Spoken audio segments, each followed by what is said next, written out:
Hello, what's up mga idol? So this is Mark Anthony Roscas ng Mark TV. So sa video natin ngayon, wala pa akong paisip na content, tapos wala pa akong pambiling cellphone na i-unbox natin kasi wala pa akong sahod sa YouTube. Nakaraan lang ako sumahod, tapos pinambili ko ng cellphone. Ngayon, hindi pa ako sumasahod sa YouTube kaya wala pang content. Ngayon, ang gagawin ko is mag-exercise na lang muna ako. Yan. So, random content muna tayo. Exercise kasi kakagaling ko lang sa trangkaso, tapos 2 days na ako nakapasok, so pwede na ako mag-exercise pero hindi ako magbubuhat. Ang gagawin ko lang is magpapunching lang ako sa hangin. Wala tayong punching bag dito, so sa hangin lang tayo magsusuntok, mga 100 times na suntok. Yan, mga diagonal punch lang yung gagawin ko. Exercise na rin to kasi para mabuhay ng dugo natin. Yan, kakagaling ko lang sa sakit eh. So start na tayo.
Medyo nakapagod yun.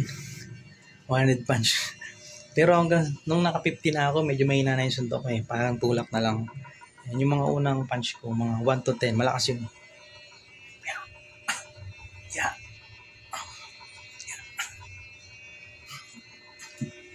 And so this Mark, see you on my next video. Peace out.